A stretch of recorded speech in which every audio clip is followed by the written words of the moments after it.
नरेंद्र मोदी जी, आपसे निवेदन करते हैं कि इन कृषि कानूनों को वापस लें। आप लोगों की भावना को समझें।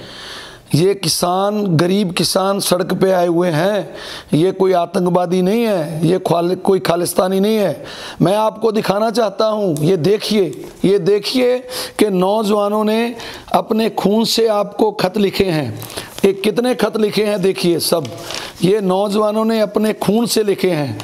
ये आतंकवादी हो सकते हैं जो अपना खून बहाकर आपको खत लिख रहे हैं।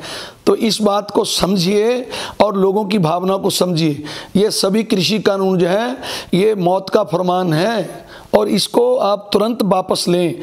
मैं ये आपसे कहना चाहता हूँ कि मैं इन नौजवानों की दाद देता हूँ जिन्होंने अपने खून से खत लिखे हैं कि ये आपको ये दिखाना चाहते हैं कि हम लोग कुर्बानी देने आए हैं आपके लिए, क्योंकि आपने ये पैदा किया है, सारा जो माहौल पैदा किया है आपने ये क्रिएट किया है ऐसा माहौल। तो ये इन कृषि कानूनों को तुरंत वापस लें। ये मौत का फरमान है लोगों के लिए। मैं बार बार ये बोल रहा हूँ। तो मैं आपसे ये निवेदन करता हूँ कि भाई ये समझिए कि एक नौजवान, एक बुजुर्ग, कितने लोग सुसाइड कर गए, संत महाराज सुसाइड कर गए। आज नौजवान अपना खून बहाकर, अपना खून निकाल कर आपको खत लिख रहे हैं। तो इनकी फीलिंग को समझें, ये ज़रूरी है। ये शर्म की बात है सरकार के लिए। क्यों सरकार आज चुप्पी साध कर बैठी हुई है, बोल नहीं रही है और किसानों को बोल रही है कि वो जिद पे अड़े हुए हैं। कौन सी जिद इसमें आपको दिखाई दे रही है? जो अपना खून निकाल के आपको खत लिख रहे हैं, ये जिद है क्या? जिद तो आपकी है, आप जिद पे अड़े हुए हैं। ऐसी सरकार को शर्म करनी चाहिए। आपको शर्म आनी चाहिए कि मेरे, आपके देश का जो नागरिक है, आपके देश का किसान है, जो लोगों का पेट भरता है, आज वो इस स्थान पर आके बैठ गया। वो उसकी समझ अब उसको ये सोचने पर मजबूर कर दिया कि वो अपने खून से आपको खत लिखे। तो इस बात को क्यों नहीं आप समझ रहे? आपके मंत्री क्यों नहीं समझ रहे? आपकी सरकार क्यों नहीं समझ रही? तो ये बड़ी बेशर्मी की बात है। आप इस बात को समझें। और मैं ये आपसे निवेदन करता हूँ कि आप गुरु घर में तो जाते हैं, गुरु नानक देव जी का नाम लेते हैं कि उनके शिष्य हैं। तो गुरु नानक देव जी का देखिए, इसमें खून से लिखा है। आप इसको पढ़ पाएंगे तो इसको आप जान लेंगे। इसमें लिखा है उन्होंने, हक पराया नानका उस सुअर उस गाय। कहने का भाव है कि जो आप किसी का हक लेते हैं तो वो और गाय का मांस खाने के बराबर है आपके लिए। आप किसानों का हक ले रहे हैं और हक छीन रहे हैं, तो आपके लिए उतना जैसे पाप माना जाता है, गऊ को माता मानते हैं तो उसका मांस खाते हैं जो लोग, वो कितना पाप, घोर पाप माना जाता है। तो आप किसानों का ये खून बहाकर, आप उनका हक लेकर, हक छीन कर उस बरोबर आप चले गए हैं कि जितना कोई पापी पाप करता है गाय का मांस खाकर, तो आप उस बरोबर चले गए। आज आपको शर्म आनी चाहिए जो आप कहते हैं कि हम गऊ को माता मानते हैं। तो ये गुरबानी का शब्द आप समझेंगे क्या? आप गुरबानी का नाम तो लेते हैं, गुरु नानक देव जी का नाम तो लेते हैं, इस बात को समझेंगे क्या कि जो आप आज कर रहे हैं वो उसमें आपको कितना पाप हो रहा है, कितना ये पुण्य कर रहे हैं, कितना पाप कर रहे हैं। आप लोगों का हक छीन रहे हैं। तो इस बात को समझें, आपकी सरकार समझे, आपके कृषि मंत्री समझें, आप खुद समझें।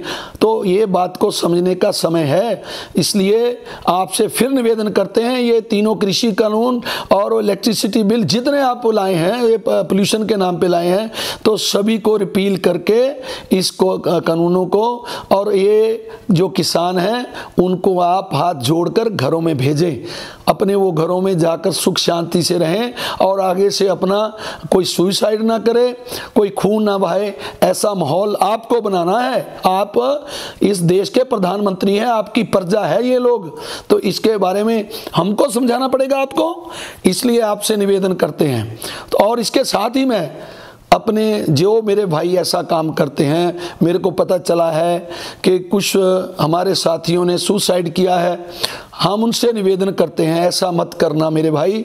हमको आपके सहयोग की, आपके साथ की ज़रूरत है। हमारे साथी बनकर आएँ, हमारे कंधे से कंधा मिलाकर चलें। ये जो आंदोलन है इसको आगे बढ़ाना, इसमें संख्या बढ़ाने की ज़रूरत है, इसमें संख्या कम नहीं करनी है। कोई भी मेरा साथी, कोई नौजवान, कोई हमारा बच्चा, कोई हमारा बुजुर्ग, कोई भी ऐसा आप कदम ना उठाएं, आप इस तरफ ना जाएं कि सुसाइड करना है। सरकार से आंदोलन चलाना है, सरकार से लड़ना है अपने हक लेने के लिए, तो इसमें हमारे कंधे से कंधा लगाकर हमारे आंदोलन में शामिल हों, ना कि ऐसा कोई कदम उठाएं। और जो भाइयों ने ये खून से खत लिखे हैं उनको भी मेरा निवेदन है, देखिए आपने एक संदेश सरकार को देना था, वो दे दिया अपना खून बहाकर, और ये आपकी बड़ी कुर्बानी है। लेकिन मैं ये आपसे भी निवेदन करता हूँ कि मेरे भाई ऐसा मत करो। ये खून जो है आपका, एक एक बूंद हमको चाहिए, आपकी एक एक बूंद काम की है। क्योंकि जब तक आंदोलन चलना है यहाँ पर, क्योंकि ये तो डरा रहे थे कि कोरोना चल रहा है, कोरोना चल रहा है, तो बीमारियों से लड़ना है तो आप में ताकत होनी भी जरूरी है। तो इसलिए ऐसे खून मत निकालें, शरीर को तंदुरुस्त और ताकतवर रखें, और उसके लिए अपना ये आंदोलन जारी रखने के लिए हमारा साथ दें। मैं आगे से अपने सभी भाइयों को, नौजवानों को, बुजुर्गों को ये अपील करता हूँ कि मेरे भाई ऐसा खत खून निकाल कर नहीं लिखना है। एक बार लिखा है, संदेश देना था, आपने दे दिया, आपका बड़प्पन है, आपकी कुर्बानी है, वो जाया नहीं जाएगी, बेकार नहीं जाएगी। इस खत का कोई मायना है, इस सरकार के ऊपर कह सकते हैं पंजाबी में मैं बोलूँगा कि मुंह पे चपेड़ है। तो ये सरकार को समझना चाहिए इसको।